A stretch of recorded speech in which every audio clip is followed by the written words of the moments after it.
110문에서 111문까지는 136일차를 참고하시기 바랍니다.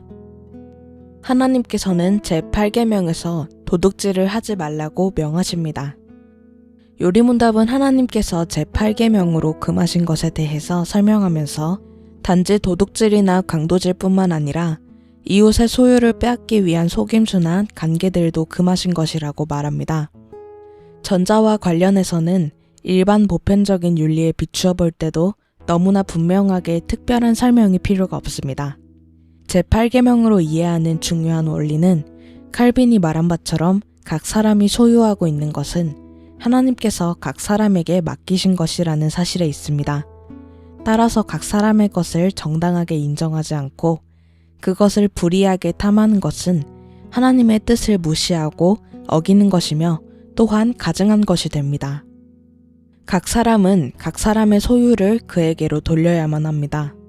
성경은 도둑질이나 강도질을 하는 행위를 간음과 우상숭배의 죄와 다를 바가 없는 것임을 교훈합니다. 불의한 자가 하나님의 나라를 유업으로 받지 못할 줄을 알지 못하느냐? 미혹을 받지 말라. 음행하는 자나 우상숭배하는 자나 간음하는 자나 탐색하는 자나 남색하는 자나 도적이나 탐욕을 부리는 자나 술 취하는 자나 모욕하는 자나 속여 빼앗는 자들은 하나님의 나라를 유업으로 받지 못하리라. 고린도전서 6장 9절에서 10절 말씀. 도둑질이나 강도질을 하는 자들도 하나님의 나라에 들어갈 수 없다는 말씀은 참으로 마음에 깊이 새겨야 하는 중요한 교훈이 아닐 수 없습니다. 사람들은 흔히 도둑질이나 강도질이 도덕적으로 그릇된 일이기는 하지만 우상숭배와 같은 영적인 죄에 비해서는 죄의 무게가 덜한 것으로 생각하는 경향이 있기 때문입니다. 그러나 성경은 도둑질이나 음행이나 우상숭배가 모두 하나님 나라에 합당치 못한 죄라는 점에서 차이가 없음을 교훈합니다. 그런데 어떠한 행위들이 도둑질에 해당할까요?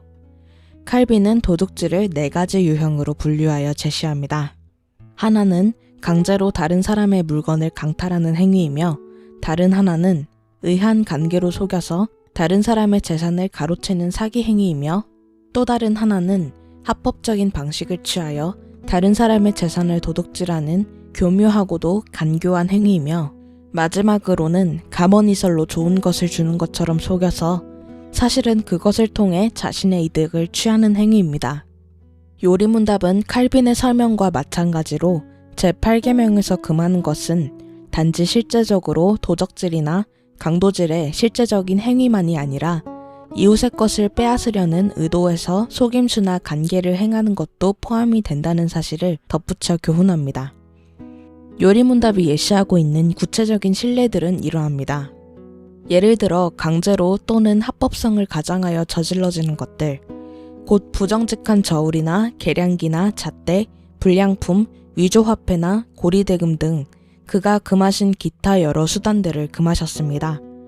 비록 관계를 통해서 합법성을 외적으로 갖추고 있다 하더라도 남의 소유를 불법적으로 괄취하여 자신의 이익을 도모하려는 의도가 있는 일체 행위들도 다 8계명에 해당이 됩니다. 이를테면 악한 관계를 쓰거나 또는 권력을 결탁하여 판결을 굽게 하는 이익을 취하는 경우도 있습니다. 외형적으로는 합법적인 판결을 통해 재물을 얻는 것으로 보여도 하나님께서는 그 관계를 다 파악하고 계십니다. 따라서 부정직한 저울이나 계량기를 사용하는 일은 물론 물량품을 정상품인 것으로 속여 판매하거나 위조화폐를 통용하는 일을 제8계명이 금하고 있다는 것은 말할 것도 없습니다. 악인의 집에 아직도 불의한 재물이 있느냐? 축소시킨 가증한 에바가 있느냐? 내가 만일 부정한 저울을 썼거나 주며 너의 거짓 저울추를 두었으면 깨끗하겠느니라. 하나님께서는 속이는 저울을 미워하시며 공평한 저울을 기뻐하십니다. 특별히 주의할 것은 고리대금도 제8계명이 금하는 일이라는 점입니다. 적절한 수준을 넘어서는 고리대금은 다른 사람의 소유를 갈취하는 악한 행위로 하나님께서는 금하고 계신 것임을 잊지 말아야 합니다.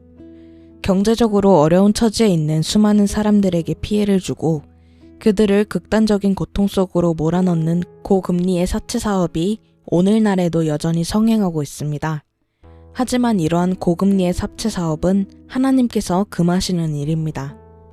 요리문답은 제8계명이 탐욕을 정죄하는 것으로 풀이를 합니다. 제8계명이 금하는 도덕질의 행위는 근본적으로 탐욕에서 비롯이 됩니다. 그들에게 이르시되 삼가 모든 탐식을 물리치라. 사람의 생명이 그 소유에 넉넉한 데 있지 아니하리라 하시고, 탐시는 자신의 영혼을 팔아 멸망에 이를지라도 소유의 부함을 위하여 수단과 방법을 가리지 않는 부추기는 원인이 됩니다. 이어서 요리문답은 하나님께서 베푸신 은사들을 남용하거나 허비하는 일도 제8계명에서 금하고 있는 것임을 덧붙입니다. 이것은 흥미로운 해설입니다. 왜냐하면 자신이 가지고 있는 인사를 남용하거나 허비하는 일은 남의 소유를 속여 빼앗는 것과 언뜻 연결이 되지 않기 때문입니다. 요리문답이 이해를 위하여 인용하는 성경은 이러합니다. 너희가 만일 남의 것에 충성하지 아니하면 누가 너희의 것을 너희에게 주겠느냐? 누가복음 16장 12절 말씀. 이 말씀에서 보아 알 수 있듯이 요리문답이 은사의 남용이나 허비를 제8계명에 대한 불순종으로 보는 까닭은 은사가 바로 본래부터 자신의 것이 아니라 하나님께서 그에게 맡기신 것이라는 사실 때문입니다. 주인의 소유를 충성스럽게 관리하지 않고 허비하는 것은 주인에게 손해를 끼치는 것이며 이는 곧 주인의 것을 도둑질하는 것과 다를 바가 없는 것입니다. 이 사실을 좀 더 확장하여 보면 각 사람이 이웃에게 마땅히 행하여야 할 의무를 행하지 않는 것도 제8계명을 불순종하는 것이 됩니다.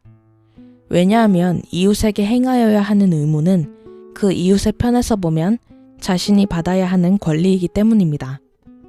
의무를 소홀히 함으로 상대의 권리를 훼손하는 것은 결국 이웃의 재산을 횡령하는 죄를 범하는 것이 됩니다. 주인의 재산을 맡아 관리하는 청지기가 맡은 재물을 함부로 소비하거나 게으름으로 잘 관리를 하지 않을 경우 또는 주인의 지시를 판단하며 조롱하면서 흠을 잡으며 주인의 재산에 손해를 끼치는 것 등은 다 제8계명에 어긋나는 것입니다.